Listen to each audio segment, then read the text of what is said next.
Hello every one. ഇന്നത്തെ cauliflower വെച്ചിട്ട് ഒരു സ്റ്റർ ഫ്രൈ ആണ് ഉണ്ടാക്കുന്നത്.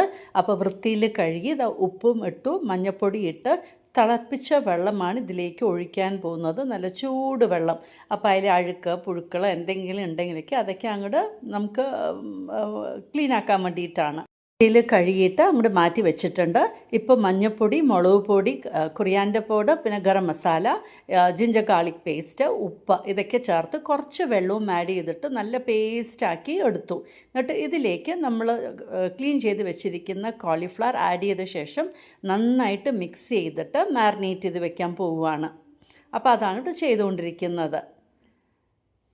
ഇപ്പോൾ നന്നായിട്ട് പേസ്റ്റാക്കി ഇനി കോളിഫ്ലവർ ഇട്ടിട്ട് മിക്സ് ചെയ്ത് കൊടുക്കാം.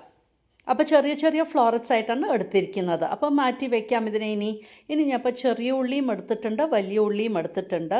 സ്കില്ലറ്റിലാണ് ഉണ്ടാക്കുന്നത്. കാസ്റ്റ് അയണിൽ ഉണ്ടാക്കുമ്പോൾ നന്നായിട്ട് വരികയും ചെയ്യും, നല്ല ടേസ്റ്റിയുമായിരിക്കും. അപ്പോൾ എണ്ണ ചൂടാക്കി അതിലേക്ക് നമ്മുടെ ചെറിയ ഉള്ളിയും ഒരു വലിയ സവാളയും എടുത്തിട്ടുണ്ട്. നന്നായിട്ട് വഴറ്റി കൊടുക്കാം. ഒരു പച്ചമുളകും കരിവേപ്പിലയും ആഡ് ചെയ്ത് കൊടുക്കുന്നുണ്ട്. അപ്പോൾ സവാളയ്ക്ക് ചെറിയ ഉള്ളിയുമൊക്കെ ഒന്ന് നന്നായിട്ട് ആയ ശേഷം നമ്മൾ ഈ മാരിനേറ്റ് ചെയ്ത് വെച്ചിരിക്കുന്ന കോളിഫ്ലവർ ആഡ് ചെയ്ത് കൊടുക്കാം.